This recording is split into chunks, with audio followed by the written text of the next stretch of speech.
Everybody, welcome back to my channel. আমি রিতম আর আপনাদের প্রত্যেককে স্বাগত জানাই আমার এই চ্যানেলের আরেকটা নতুন ব্লগ দেখবার জন্য। মাঝে একটা গ্যাপ পড়েছে, সরি ফর দ্যাট।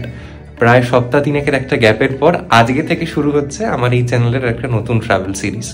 আজকে আমার হিমাচল প্রদেশ ট্রাভেল সিরিজের প্রথম পর্ব, যেখানে আমি আপনাদের এখান থেকে কলকাতা থেকে আর কি আমার হোম টাউন থেকে নিয়ে যাব হচ্ছে কালকা অব্দি। কালকা হচ্ছে হরিয়ানায় এবং কালকাকেই বলা হয় গেটওয়ে টু হিমাচল প্রদেশ। আজকে আমাদের গোটা দিনটাই প্রায় ট্রাভেল করে কেটে যাবে। এখন আমি দাঁড়িয়ে আছি বিরাটিতে, আমার হোম টাউনে। আজকে 26শে জানুয়ারি, এখন ঘড়িতে বাজে এই সকাল 5টা মতো। আজকে আমার প্রথমে এখান থেকে বিমান আছে নিউ দিল্লি অব্দি, স্পাইস জেটের বিমান 6:50-এ, যা আমাদের নিয়ে যাবে হচ্ছে নিউ দিল্লি। এবং নিউ দিল্লিতে গিয়ে বিকেলে আবার আমাদের শতাব্দী এক্সপ্রেস আছে, যা নিয়ে যাবে কালকায়। আমাদের ক্যাব এসে গেছে। আমি যেখানে থাকি বিরাটি, সেখান থেকে এয়ারপোর্ট যেতে এই ভোরে মিনিট 10 মতোই সময় নেবে। দিনটা ছিল 26শে জানুয়ারি 2024। আমি, আমার ওয়াইফ তৃষা রওনা হলাম বিরাটি থেকে একদম সরাসরি হিমাচল প্রদেশের উদ্দেশ্যে। আমাদের যখন এই ট্রিপটা প্রথমে প্ল্যান করা হয়েছিল, তখন ইচ্ছে ছিল যে কলকাতা থেকে কালকা অবধি রওনা হব নেতাজি এক্সপ্রেসে করে। তবে নেতাজি এক্সপ্রেসের যা পারফরমেন্স দেখছিলাম লাস্ট 2-3 দিন ধরে, কখনো 20 ঘন্টা, কখনো 18 ঘন্টা, কখনো 10 ঘন্টা করে লেট, তাই সাহস পাইনি সেই টিকিটটাকে নিয়ে আগে এগিয়ে যাওয়ার। তাই ক্যান্সেল করে দুটো পার্টে জার্নিটাকে স্প্লিট করেছিলাম। একটা হচ্ছে এখান থেকে দিল্লি, দেন দিল্লি টু কালকা। আর সেদিন রিপাবলিক ডে থাকার দরুন এয়ারপোর্টটি দারুণভাবে সাজানো হয়েছিল। পৌঁছে গেছি কলকাতা বিমানবন্দরে, আর এখন ঘড়িতে বাজে সকাল 5:10 মতো। আমাদের আজকের বিমান স্পাইস জেটের SG8130 ডিপার্ট করার কথা ছিল 6:20-তে, কিন্তু কালকেই মেসেজ পেয়ে গেছি ডিউ টু অপারেশনাল রিজন সেটা 8 ঘন্টা পিছিয়ে দেওয়া হয়েছে। তো ডিপার্ট করবে অ্যাকচুয়ালি 6:50। তো এখনো হাতে ঘন্টা দেড়েক মতো সময় আছে। চলুন চেক ইনের পর্বটা সেরে নিই, লাগেজ ড্রপ করে নিই। আর কি অপূর্ব লাগছে এয়ারপোর্টটা দেখুন। প্রত্যেক দর্শককে জানাই রিপাবলিক ডে শুভেচ্ছা। এয়ারপোর্টকে একদম মুড়ে দেওয়া হয়েছে আলোতে, দারুণ লাগছে জাস্ট। আর আজকের এই ট্রিপে কিন্তু আমি আর তৃষা একা নই, আমাদের সঙ্গে আরও দুজন সহযাত্রী আছে, যারা আমাদের ওই কমিউনিটি পোস্ট দেখে আমাদের সাথে জয়েন করেছে। তাদের সঙ্গেও কিন্তু ধীরে ধীরে আলাপ করাবো। আর ততক্ষণ বাইরেটা দেখুন কি দারুণ লাগছে।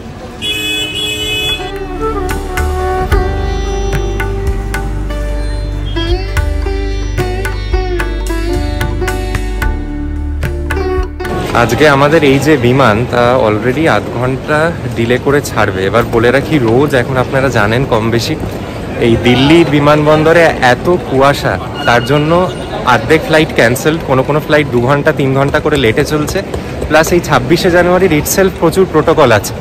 19 থেকে 29শে জানুয়ারি দিল্লিতে সকাল 10:20 থেকে দুপুর 12:45 অবধি সম্ভবত কোনো ফ্লাইটই নামছে না। তো আমরা একটু ভয়েই ছিলাম যে আদেও 26শে জানুয়ারি আমাদের ফ্লাইটটা চলবে। তো কাল যখন মেসেজ পেলাম যে না, মাত্র 8 ঘন্টা লেট হয়েছে, তখন একটু স্বস্তি পেলাম। আর আমাদের এবার আমরা এয়ারপোর্টে প্রবেশ করে গিয়েছি, যাব হচ্ছে স্পাইস জেটের কাউন্টারে।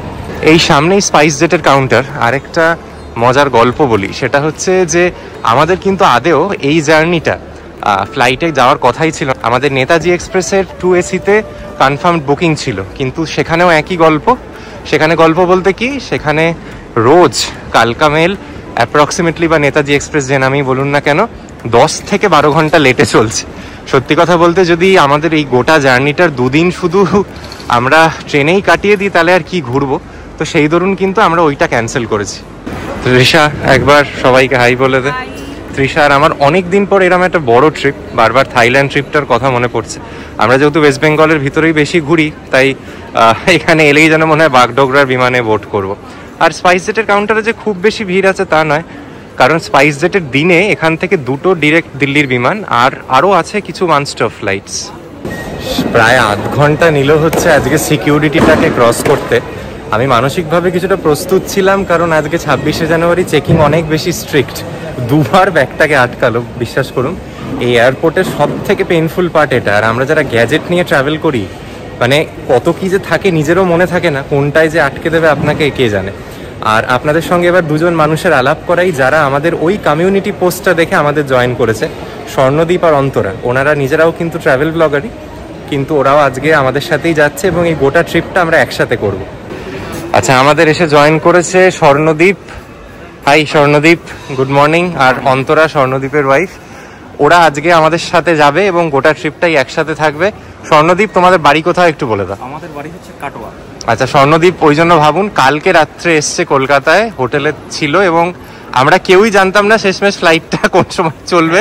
আমি বেরিয়েছি 2টোর সময় বাড়ি থেকে। হ্যাঁ কালকে 2টোর সময় বেরিয়ে, হ্যাঁ মানে স্বর্ণদ্বীপের ট্রিপটা কাল থেকে শুরু হয়েছে বেসিক্যালি।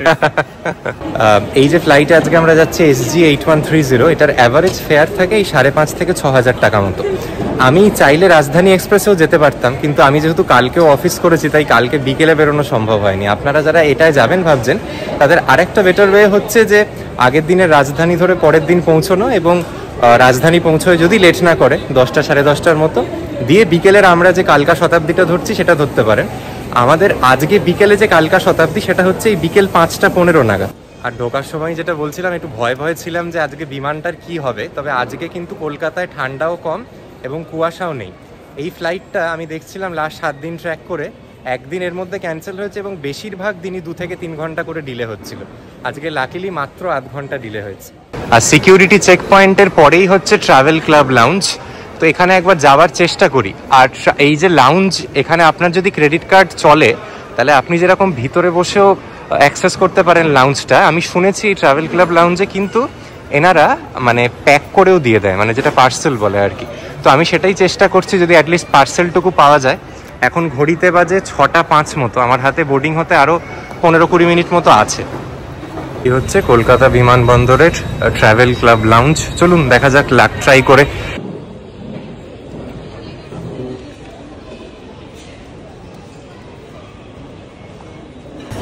এই হচ্ছে কলকাতা বিমানবন্দরের ভিতরকার লাউঞ্জ। এদিকে বসার জায়গা এবং খাবারের ব্যবস্থা আছে। ঘড়িতে অলরেডি প্রায় বাজে 6টা 20। কোনোভাবে কিছু খেয়ে বেরোতে হবে। আপনাদের যাদের হাতে টাইম আছে তারা কিন্তু টেক অ্যাওয়ে করিয়ে নিতে পারেন, তবে এখন বললো ভোরবেলা যেহেতু সময় নেবে। কলকাতা এয়ারপোর্টের মধ্যেকার এই লাউঞ্জটিতে আপনারা কিন্তু আপনাদের যে ক্রেডিট কার্ড বা ডেবিট কার্ড আছে সেটা নিয়ে একবার অ্যাপ্রোচ করতে পারেন। অনেকেই আমাকে প্রশ্ন করেন যে ঠিক কোন কার্ডটা ব্যবহার করলে চলবে, কোনটা চলবে না। এদের আমি একটা জিনিস নোটিস করেছি যে পার্টনারশিপটা বদলাতে থাকে। অ্যাক্সিস ব্যাঙ্ক, HDFC ব্যাঙ্ক, এগুলো আমি ট্রাই করেছি, এই দুটোই কাজ করেছে। আর সবথেকে বড় ব্যাপার হচ্ছে ডেবিট এবং ক্রেডিট কার্ড দুটোই কিন্তু এনারা অ্যাকসেপ্ট করেন। আচ্ছা, এই স্বর্ণদ্বীপ কিন্তু ওর অ্যাক্সেসটা দিয়ে প্যাকিং করার চেষ্টা করেছিল। স্বর্ণদ্বীপ কি বলা হলো তোমার? বললো যে প্যাকিং এই মুহূর্তে হবে না, সময় নেবে। সময় নেবে না, সে সময়ের কথাও বলেনি, বললো এই মুহূর্তে প্যাকিং ও হবেই না। মানে এই অপশনটা কিন্তু থাকে, কিন্তু আজকে দেখুন স্বর্ণদ্বীপরাই পেল না। জাস্ট আমার স্ট্যাম্প পড়লো, হ্যাঁ মানে কিছু খাওয়াও হলো না। আমাদের অ্যাকচুয়ালি লেট হয়ে গেছে, এবার বোর্ডিং গেট 103-তে যেতে হবে। আজকে এই বাসে করেই কিন্তু আমাদের নিয়ে যাবে আমাদের বিমান অবধি। একটু লেটই হয়ে গেছে, আমরাই সম্ভবত লাস্টে এসছি।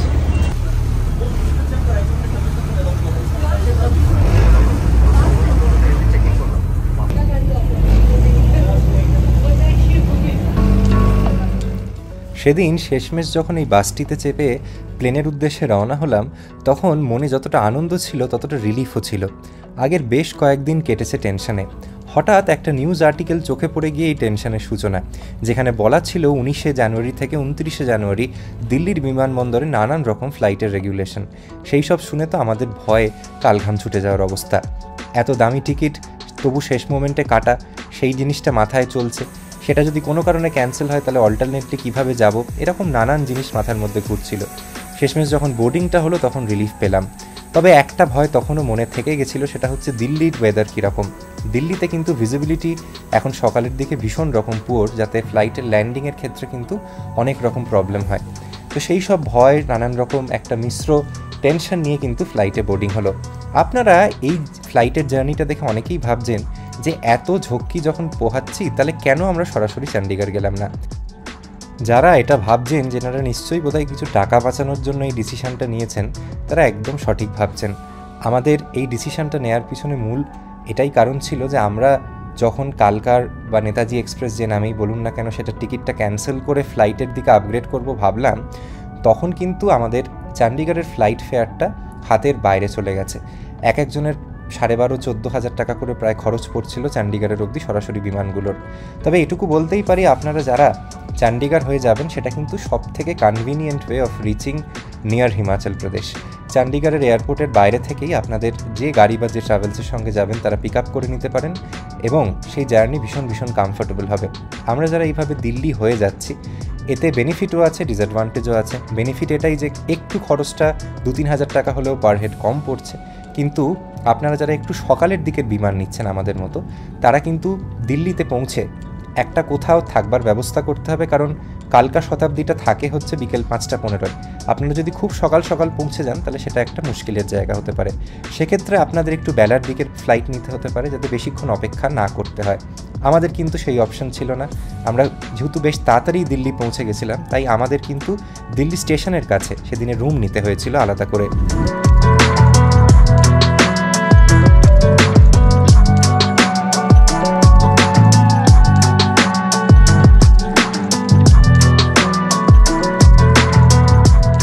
ঘড়িতে সময় এখন সকাল 10টা, আর আমরা এসে পৌঁছলাম হচ্ছে ইন্দিরা গান্ধী ইন্টারন্যাশনাল এয়ারপোর্টে। এখানে ঠান্ডাটা কতটা সেটা না বললে বিশ্বাস করবে না। এখন 8 ডিগ্রি সেলসিয়াস, আর মনে হচ্ছে যেন একটা মানে ন্যাচারাল এসি চলছে আর কি। ঠিক দার্জিলিংয়ে যেরকম ক্লাইমেট থাকে বিকেলে, ঠিক ফিলিংটা সেরকম হচ্ছে। একটু ভয়ই লাগছিল শেষের দিকটা, ভিজিবিলিটি এত পুয়ার ওখানে নামার সময়। প্লেনটা যে কতগুলো চক্কর খেলো কে জানে, but eventually we have rich safely. হাতে প্রচুর সময় আছে, কারণ এখান থেকে আমাদের যেটা ট্রেন টুয়ার্ডস কালকা সেটা হচ্ছে বিকেল 5:15। আমাদের কাছে অলমোস্ট 7 ঘন্টার ওপর সময় আছে। এবার আমার যেটা ইচ্ছা আছে হচ্ছে দিল্লির এখানের যেটা এয়ারপোর্টের মেট্রো আর কি, সেটা করে চলে যাব হচ্ছে নিউ দিল্লি রেলওয়ে স্টেশনের ওদিকে। আমাদের বড় ব্যাগগুলোকে কোনো ক্লোক রুমে জমা রাখবো নিউ দিল্লি স্টেশনের, এবং বাকিটা দিল্লিতে ঘুরে কাটিয়ে বিকেলে এসে ট্রেন ধরবো। আর যদি একান্ত দেখি সমস্ত রাস্তাঘাট বন্ধ, কিছু নেই, তাহলে পাহাড়গঞ্জের কোথাও থাকবো।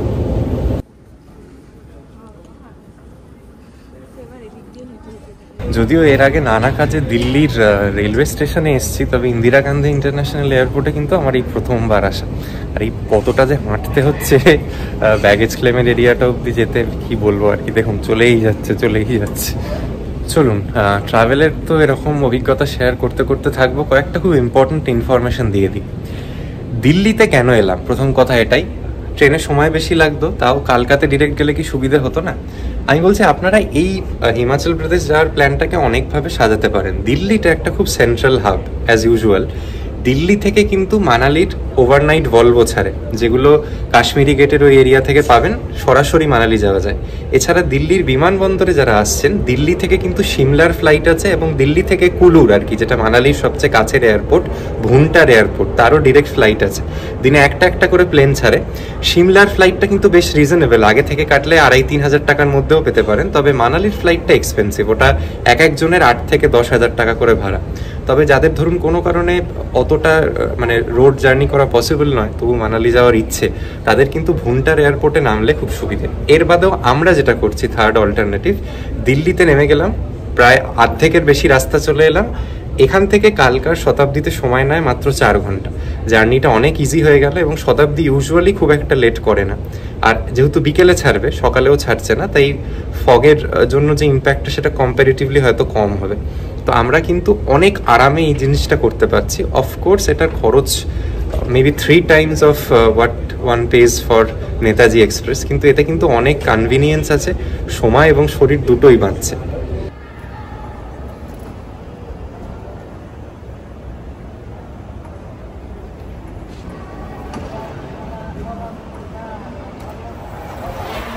এই দেখুন, ইন্দিরা গান্ধী ইন্টারন্যাশনাল এয়ারপোর্টে স্টারবাকস থেকে শুরু করে হ্যামলেস সমস্ত বড় বড় দোকান আছে। আর এই শুরু হলো লাগেজ কালেকশনের জায়গা। আমাদের হচ্ছে কনভেয়ার বেল্ট নাম্বার 8। আমরা লাগেজ পেয়ে গেছি। এবার আজকে যেহেতু হাতে অনেক সময় আছে এবং দিল্লির মেট্রো এয়ারপোর্টের খুবই ভালো, তো আমরা আজকে মেট্রো করে এখান থেকে নিউ দিল্লি রেলওয়ে স্টেশনের দিকে যাব। এখান থেকে শুনেছি মাত্র 12 থেকে 14 মিনিট নেয়, ভাড়াও খুব সামান্য। এখানে আমাদের যিনি সিকিউরিটি পার্সোনাল ছিলেন তিনি বললেন যে আমাদের গেট নাম্বার 3 থেকে বেরোতে হবে, দিয়ে পিলার নাম্বার 10-এর কাছে যেতে হবে মেট্রো অ্যাভেল করতে। তো চলুন গিয়ে দেখা যাক কি পাই। মেট্রো আজকে কতটা ফাংশনাল জানি না, 26th বলে। যদি মেট্রো খোলা থাকে তাহলে মেট্রো করেই যাব, ক্যাব নেব না। আর দিল্লি এয়ারপোর্টের সমস্ত জিনিস খুব সুষ্ঠুভাবে মানে রাখা, সত্যিই ভালো বলতে হবে। কারণ এখানে প্রত্যেকটা জায়গায় জায়গায় গাইডেন্স, যে লোকাল ট্রান্সপোর্ট কী কী পাবেন, ক্যাব তো প্রচুর সার্ভিস প্রোভাইডার আছে, কে কোন লেন থেকে ছাড়ে, সমস্ত কিছু ডিটেলসে বলা।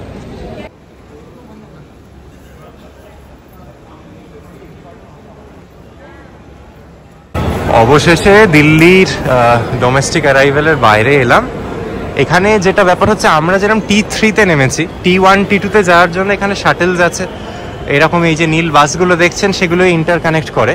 আর আমাদের এখন হচ্ছে যাওয়া পিলার নাম্বার 10-এর দিকে, which connects us to the metro. এই সামনেই পিলার নাম্বার 10।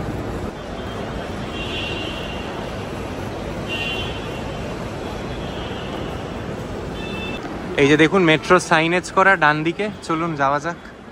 দিল্লি মেট্রো সামনে বড় বড় করে লেখা। This is the entrance. আমরা আমাদের ব্রেকফাস্ট করতে এসেছি হচ্ছে দিল্লি এই যেটা এয়ারপোর্ট মেট্রো তার লাগোয়া হালদিরামস। কি কি নিয়েছি বলি। স্বর্ণদ্বীপ আর অন্তরাও নিয়েছে হচ্ছে মশলা ডোসা, আমার মতোই, ওদেরটা এখনো সার্ভ হয়নি। আর তৃষা নিয়েছে রাজকচুরি। কেমন রে? ভালো, এটা আমার পেটে নেওয়া।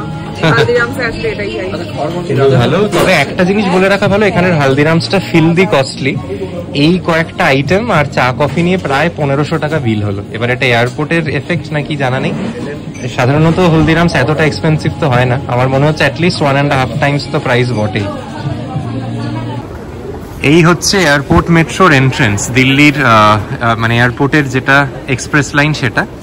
এইখানে দেখুন কত সুবিধা, একটা মানুষ এখান থেকে বেরোবে, আসবে, এই হচ্ছে টার্মিনাল 3 টার্মিনাল 2 এর কানেকশনের জন্য এসকেলেটার্স।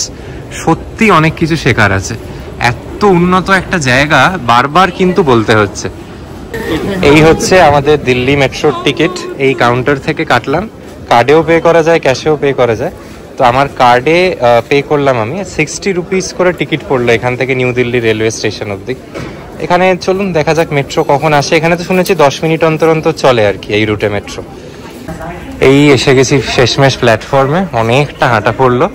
এই হচ্ছে আমাদের মেট্রো স্টেশন যেখানে মেট্রো আসবে। আর এখানে ওই আর কি কাঁচের একটা ব্যারিকেডিং করা থাকে, যাতে মেট্রো যতক্ষণ না আসছে কেউ ঝাঁপটাপ না দিতে পারে।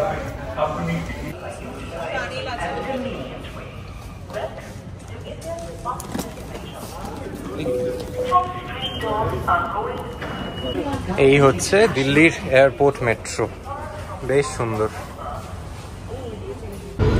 শেষমেশ আমরা নিউ দিল্লি রেলওয়ে স্টেশনের দিকে রওনা হলাম, এয়ারপোর্ট কমপ্লেক্স ছাড়লাম। আর এখানে খুব বেশি স্টেশন নেই, ইন্টারমিডিয়েট। এই দেখুন আমরা এখন আছি হচ্ছে এই মানে এয়ারপোর্ট মেট্রোতে, এরপরে দিল্লি এরোসিটি, তারপর ধলা কুয়া, তারপর শিবাজি স্টেডিয়াম, তারপরে নিউ দিল্লি।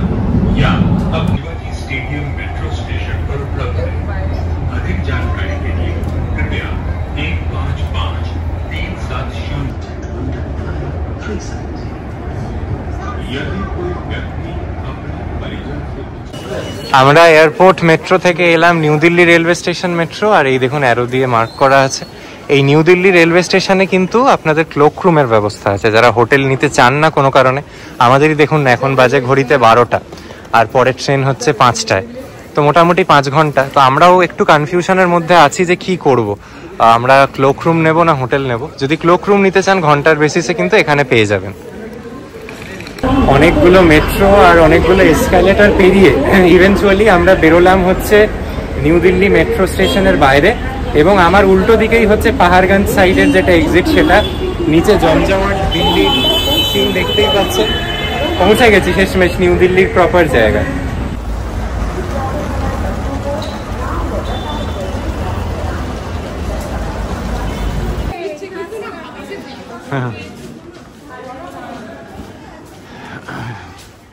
এই আমার সামনে হচ্ছে নিউ দিল্লি রেলওয়ে স্টেশন। আমরা এই যে ফুট ওভার ব্রিজটা দিয়ে যাচ্ছি তার একটাই কারণ হচ্ছে যে আমরা এই ফুট ওভার ব্রিজটাকে ক্রস করে পাহাড়গঞ্জের সাইডের দিকে যাব। এইখান থেকে কিন্তু আপনারা ডিরেক্টলি কানেক্ট করে নিয়ে যেতে পারেন আপনাদের যে প্ল্যাটফর্মে যাওয়ার ইচ্ছে। এই অংশটা আরও ডিটেলসে দেখালাম কারণ এয়ারপোর্ট থেকে যদি একা মানুষ থাকেন বা দুজন থাকেন, আমাদের মতো থাকেন, গ্রুপও থাকেন, লাগেজ কম থাকে, তাহলে কিন্তু সবসময় যে ট্যাক্সি নেওয়ার দরকার পড়বে তার কোনো মানে নেই। আপনারা অনায়াসেই চলে আসতে পারেন মেট্রো করে, এত সহজে এবং এত আরামে। আমরা 16 নাম্বার প্ল্যাটফর্মের দিক থেকে ঢুকলাম, পাহাড়গঞ্জটা কিন্তু 1 নাম্বার প্ল্যাটফর্মের দিকে। এই হচ্ছে পাহাড়গঞ্জের এক্সিট, আর প্ল্যাটফর্ম নাম্বার 1 আর 16 দুটো জায়গাতেই কিন্তু ক্লোক রুম আছে। এই হচ্ছে দিল্লির পাহাড়গঞ্জ এরিয়া, প্রচুর হোটেল, প্রচুর খাবার দোকান আছে, মার্কেট এরিয়া প্রপার। তার মধ্যে অন্যতম ভালো হোটেল হচ্ছে এই আমান ইন্টারন্যাশনাল। এখানে আমি রুম দেখলাম এখানে একদিনে 2,500 থেকে 3,000 টাকা মতো নেয়। এবার ব্যাপার হচ্ছে যে এখানে রুমের সাইজ ছোট কিন্তু পরিষ্কার। আবার এনাদেরই আরেকটা হোটেল আছে হচ্ছে এই হোটেল আমান কন্টিনেন্টাল বলে, এখানেও থাকতে পারেন। আমরা এই হোটেল গুরুবাস দিনে জাস্ট লাগেজটুকু রেখেছি, এটাকে আমি থাকার জন্য সাজেস্ট করব না। সেদিন যদিও দুপুরে একবার একটা অটো নিয়ে ট্রাই করেছিলাম যে ইন্ডিয়া গেট পৌঁছানো যায় কি না, তবে বাইরে বুঝে এটাই রিয়েলাইজ করলাম যে সেদিনকে সমস্ত কিছু বন্ধ, এমনকি দোকানপালাও সেদিন রিপাবলিক ডে বলে 1টা অবধি বন্ধ ছিল। হাই সিকিউরিটি জোন হিসেবে দিল্লি কিন্তু সেদিন কমপ্লিটলি আন্ডার দ্য স্ক্যানার। তাই সেদিন আর কি করব, সিপিতে KFC-তে খেয়ে আবার হোটেলে ফিরে এলাম। হ্যালো এভরিবডি, আমাদের এই পাহাড়গঞ্জে থাকা শেষ হলো। থাকা বলতে ওই দুপুরটুকু ছিলাম। আমাদের এরপর বিকেল 5:15 কালকা শতাব্দী এক্সপ্রেস, যেটা ধরতে এবার আমরা রওনা দিচ্ছি। আমাদের এই যে শতাব্দী এক্সপ্রেসে আজকে আমার জার্নি হবে, সেটা আমি চেয়ার কারে টিকিট কেটেছি। আমার এক্স্যাক্টলি কত ভাড়া পড়েছে, কি হয়েছে সেগুলো ধীরে ধীরে বলবো। এই ট্রেনটা 5:15 নিউ দিল্লি এই রেলওয়ে স্টেশন থেকে ছাড়বে এবং এর মানে এস্টিমেটেড অ্যারাইভেল টাইম ইন কালকা হচ্ছে 9:15। আজকের রাতটা কিন্তু আমরা কালকাতেই থাকবো এবং তারপরে কালকে ওখান থেকে সিমলার দিকে রওনা দেবো। কালকায় একটা খুব ভালো বাজেট হোটেল পেয়েছি, সেটার ব্যাপারে সমস্ত তথ্য দেবো কিন্তু আজকের ভিডিওর এই শেষ অংশে।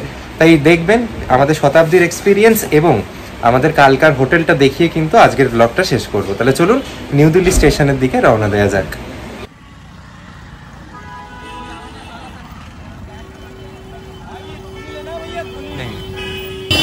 আমাদের পাহাড়গঞ্জের হোটেল থেকে আমরা একটা গোটা টোটো রিজার্ভ করে সব মাল নিয়ে এখান অব্দি এলাম। 50 টাকা নিল। লাগেজ কম থাকলে অনায়াসে হেঁটে চলে আসা যায়, কোনো দূরত্বই নয়। পাহাড়গঞ্জেই থাকবেন, দিল্লি স্টেশন থেকে যদি ট্রেন ধরতে হয় খুব সুবিধা হবে। এবার চলুন, যেটা দেখার হচ্ছে যে শতাব্দী এক্সপ্রেস কততে দেয়। ইউজুয়ালি এরকম প্রিমিয়াম ট্রেনগুলো 1 নম্বরেই আসে। তো চলুন দেখা যাক। আর আমাদের কাছে মোটামুটি এখনও ট্রেন ছাড়ার আগে 8 ঘন্টা সময় আছে হাতে।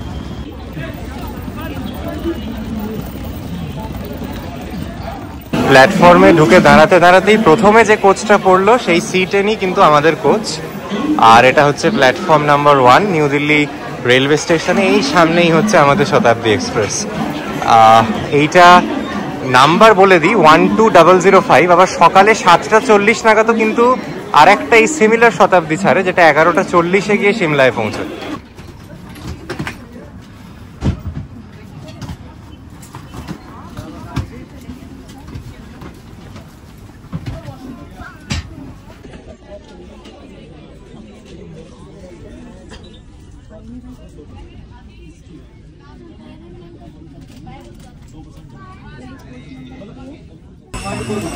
বসে গেছি শতাব্দী এক্সপ্রেসে।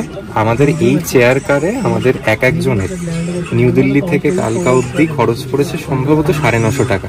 লাইক এনি আদার শতাব্দী, এটাতেও তো ডাইনামিক ফেয়ার অ্যাক্ট করে। আর যারা এই মানে ট্রেনটারই এক্সিকিউটিভ চেয়ার কারে যাবে, সেটায় ভাড়া হচ্ছে ওই 1600 টাকা মতো। এতে কিন্তু ফুড ইনক্লুডেড। সম্ভবত একটা ইভিনিং স্ন্যাক্স দেবে, জলের বোতল দেবে এবং রাত্রিরে ডিনার দেবে। সেটা আমাদের কি কি দিচ্ছে সেটা দিলে বোঝাতে পারবো। আর আরেকটা জিনিস বলে দিই, এই রকম শতাব্দী যেরকম এখন আমরা যাচ্ছি বিকেলে, সকালে কিন্তু 7:40-এও ডিপার্ট করে। এর মাঝখানে ইন্টারমিডিয়েটের মাত্র গোটা 4-5 স্টপেজ আছে। শুরুতে পানিপাত, তারপর কুরুক্ষেত্র, তারপর আম্বালা ক্যান্টনমেন্ট, তারপর চণ্ডীগড়, তারপরে এই ট্রেন দাঁড়ায় কালকায়। 4 ঘন্টার একটা দারুণ জার্নি। তবে হ্যাঁ, এখন তো সত্যি কথা বলতে দেখার কিছু নেই, বাইরে অন্ধকার নেমে যাবে। আর দিল্লিতে এখন টেম্পারেচার হচ্ছে এই 16 ডিগ্রি মতো। যদিও সত্যি বলতে আলাদা করে দেখানোর মতো কিছু নেই, তবে সিটের অ্যারেঞ্জমেন্টটা দেখিয়ে দিই। এদিকে 3 জন বসার, এদিকে 2 জন বসার। সামনে ওই একটা water bottle holder, foot rest, একটা জিনিস রাখবার মেশ, এখানে একটা ওই টেবিল ফোল্ডিং, আর ওপরে আছে রিডিং লাইটস। আর একটা সিটের সঙ্গে অ্যাটাচড হচ্ছে একটা করে চার্জিং পয়েন্ট। এই কিন্তু আছে মোটামুটি। আমাদের একদিকে ভালো হয়েছে এই দুটো সেপারেট সিট হয়েছে, আর যারা বড় ফ্যামিলি নিয়ে এসছেন তাদের ক্ষেত্রে এরকম হলে ভালো।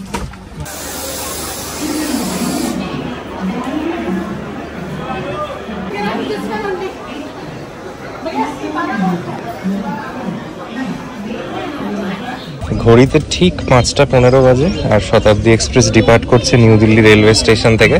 আর একটাও সুখবর হচ্ছে, বেশ কয়েক শতাব্দী পর যেদিকে ট্রেন যাচ্ছে সেদিকে আমরা সিট পেয়েছি।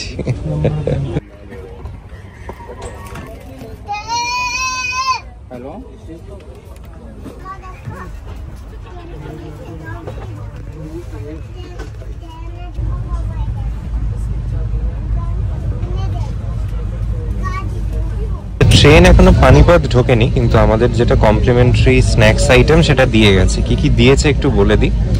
একটা দিয়েছে চিড়ের প্যাকেট, একটা টি এর কিট, একটা এখানে ওই এটাকে কি বলা যায়, একটা খাস্তা কচুরি জাতীয়, একটা সেই স্যান্ডউইচ, ভেজ স্যান্ডউইচ, তার সঙ্গে সম্ভবত একটা কেচাপ, আর এটা হচ্ছে একটা সোনপাপড়ি। এইটাই কিন্তু আমাদের আজকের বিকেলের স্ন্যাক্স, শতাব্দীতে ইনক্লুডেড, ফেয়ারের মধ্যেই আছে। আপনারা যদি এই খাবারগুলো কেউ না নিতে চান তাহলে কিছুটা টিকিটের প্রাইসের থেকে কিন্তু অবশ্যই কমে যাবে। আমাদের ট্রেন কিন্তু এখনো আমবেলা পৌঁছয়নি, কিন্তু তার আগে আমাদের ডিনার সার্ভ করে দেওয়া হয়েছে। মোটামুটি এখনো আমাদের কি বলবো, কালকা পৌঁছতে ঘন্টা দুয়েক দেরি। কি কি দিয়েছে দেখাই। ইউজুয়াল একটা ট্রেনের ডিনার, একটা চিকেনের ঝোল, সাদা ভাত, দুটো রুটি, ডাল, আর এখানে একটা সবজি আছে আলুর, তার সঙ্গে দিয়েছে একটা মিক্সড পিকল, আর এখানে হচ্ছে দই। এই কিন্তু আজকের ডিনার। এটাও আমাদের টিকিটের মধ্যেই ভরা। তবে একটাই জিনিস যারা আগে গেছেন আর এখন গেছেন সেটা তফাৎ হয়েছে, সেটা হচ্ছে স্যুপটা আর আমাদের এই প্ল্যানের মধ্যে কিন্তু ইনক্লুডেড ছিল না। খাবার বলতে শুধু ইভিনিং স্ন্যাক্সটা আর এই ডিনার। আর আজকের শেষ পাতের আইটেম হচ্ছে এই ভ্যানিলা আইসক্রিম। এই দিয়েই কিন্তু আজকে শতাব্দীর কেটারিং সার্ভিস শেষ হলো। শতাব্দী এসে পৌঁছলো আমাদের এই ডেস্টিনেশনের আগে পেনাল্টিমেট স্টেশন চণ্ডীগড়ে। এই চণ্ডীগড় হচ্ছে বোথ পাঞ্জাব অ্যান্ড হরিয়ানার ক্যাপিটাল। একটা অসাধারণ প্ল্যান্ট সিটি, পণ্ডিত জওয়াহরলাল নেহরুর একটা স্বপ্নের শহর বলা যায়। একজন ফ্রেঞ্চ আর্কিটেক্টকে দিয়ে পুরো শহরটা ডিজাইন করানো হয়েছে, and it is consider to be one of the মানে কি বলবো, architectural marvels in the 20th century India. এই কিছুটা স্টেশন।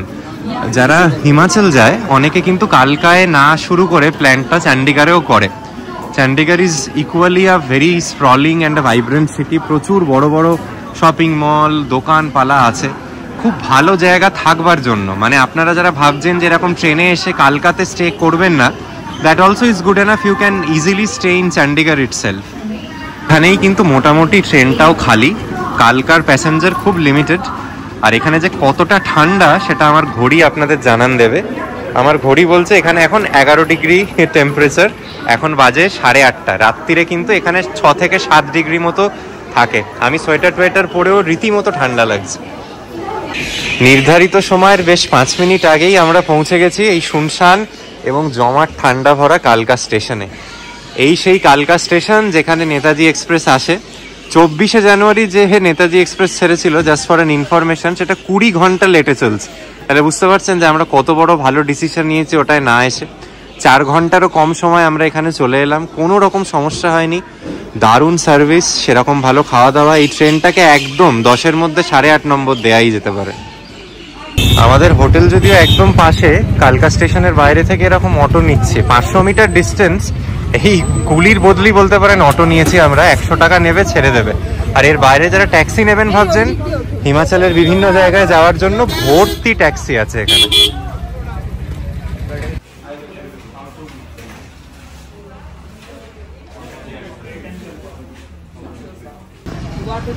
ওই দূরে দেখা যাচ্ছে কালকা স্টেশন, ঠিক 500 মিটারের দূরত্ব। আর তার কাছেই হচ্ছে এই হোটেল। নিচে দেখুন আই লাভ কালকার একটা সাইনবোর্ড, আর এই লোটাস গ্র্যান্ড AKM। এখানেই আজকে রাত্রিরে আমরা থাকবো সিমলা উঠে যাওয়ার আগে, কারণ অলরেডি 9:30 বেজে গেছে, এখন তো আর পাহাড়ে ওঠা সম্ভব নয়। আপনারাও যারা কোনো কারণে রাত্রিরে এখানে এসে নামছেন, এখানে থাকতে চান, পরের দিন যেতে চান কোথাও, বা টয় ট্রেন আছে ধরুন, রাত্রিটা এখানে কাটাবেন, এটা একটা খুব ভালো হোটেল। এখানে অ্যাভারেজে 1,500 থেকে 2,500 টাকার মধ্যে ঘরের মানে ক্যাটাগরিজ আছে।